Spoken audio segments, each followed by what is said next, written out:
Salut, c'est Alex pour AuthorTech. Aujourd'hui, je voudrais vous parler des jeux d'horreur et surtout de pourquoi ils fonctionnent aussi bien en réalité virtuelle.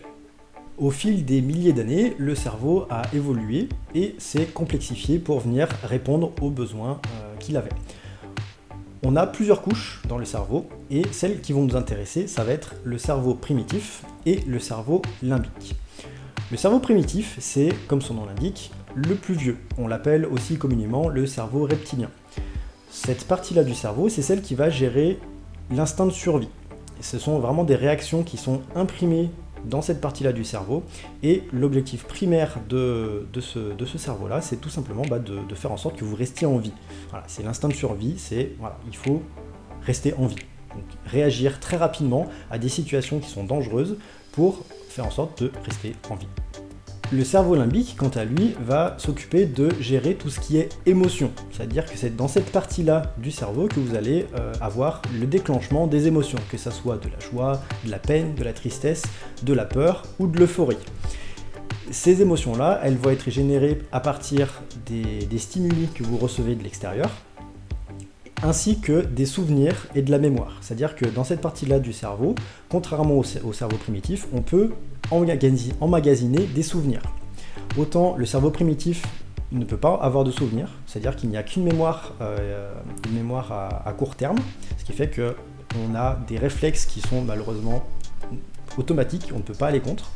A l'inverse, dans le cerveau limbique, on va pouvoir mêler ça à des souvenirs et c'est ça qui va engendrer différentes émotions. C'est pour ça qu'une situation chez une personne peut générer de la joie et la même situation chez une autre personne va pouvoir générer de la tristesse ou de la peur ou autre chose. Je ne vais pas aller plus loin puisque ce n'est clairement pas ma spécialité, mais j'ai donné l'essentiel pour que vous puissiez un petit peu comprendre comment les jeux d'horreur viennent utiliser ces cerveaux-là. Maintenant, parlons un petit peu plus des composantes ou des éléments qu'on retrouve dans la majorité des jeux d'horreur et de comment ils vont venir utiliser ces différents cerveaux pour déclencher différentes réactions auprès du joueur. Spoiler alerte, de la peur. L'élément le plus commun qu'on va retrouver dans quasiment tous les jeux d'horreur, ça va être le jumpscare. Le principe du jumpscare, c'est de faire peur de manière brusque au joueur. On va venir lui mettre devant lui quelque chose, généralement quelque chose d'effrayant, et on va le faire apparaître suffisamment vite pour venir attaquer directement le cerveau reptilien et lui dire « il y a un danger qui vient d'apparaître, j'ai pas eu le temps d'analyser ce que c'est brusque, c'est nouveau, c'est inconnu, j'ai peur ». Voilà, c'est vraiment le niveau 0. Alors, c'est pas le plus sympa en termes de gameplay et d'expérience, mais ça marche littéralement à tous les coups. La seconde façon de faire peur aux joueurs, c'est de mettre en place une ambiance qui va être malaisante. Faire en sorte de donner l'impression aux joueurs qu'il y a quelque chose de bizarre, quelque chose de pas normal. La sensation qu'il y a quelqu'un qui nous suit ou quelque chose qui nous suit et de se sentir un petit peu oppressé, de se sentir traqué. Voilà, c'est cette ambiance-là.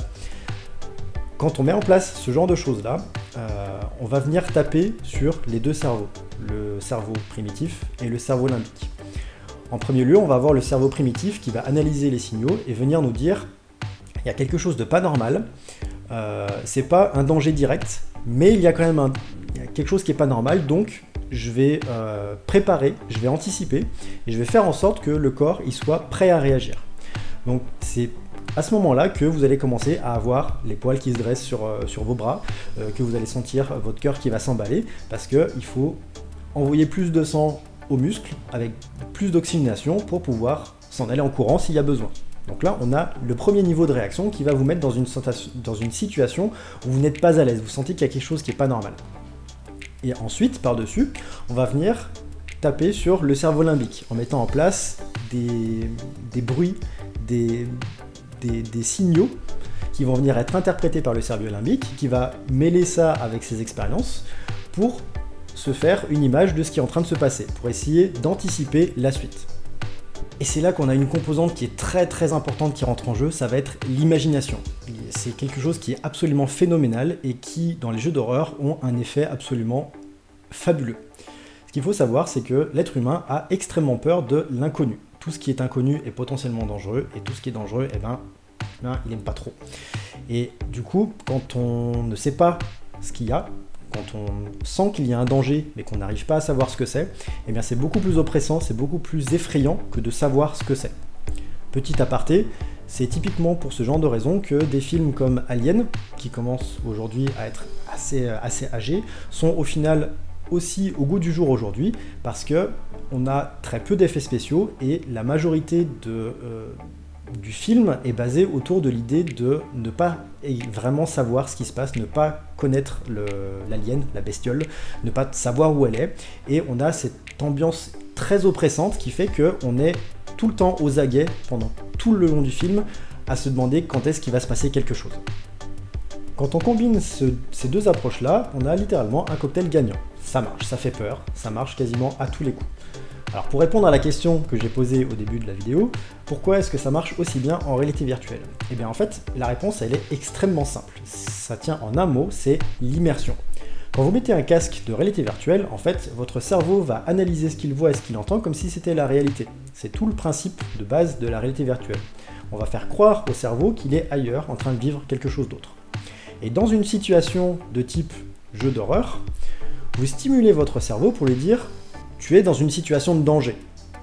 Donc immédiatement, le cerveau va réagir en conséquence et envoyer les signaux au corps en conséquence. Ce qui fait que votre corps va littéralement se mettre en mode alerte, en mode panique. C'est le bout du monde, vite, il faut faire quelque chose. Et c'est pour ça que les jeux d'horreur sont aussi efficaces en réalité virtuelle, c'est parce qu'on va venir littéralement bombarder le cerveau de signaux qui vont lui faire croire qu'il est vraiment en danger. Voilà, c'est tout pour cette vidéo. J'espère que je vous ai appris des trucs intéressants sur le fonctionnement du cerveau et sur comment la réalité virtuelle peut nous permettre de vivre des expériences absolument fantastiques. Mettez un petit pouce sur la vidéo. En commentaire, dites-nous si vous avez joué à des jeux d'horreur, lesquels et pourquoi vous avez aimé ou détesté. Abonnez-vous à la chaîne si ce n'est pas déjà fait. Et je vous retrouve pour la prochaine vidéo la semaine prochaine. À bientôt!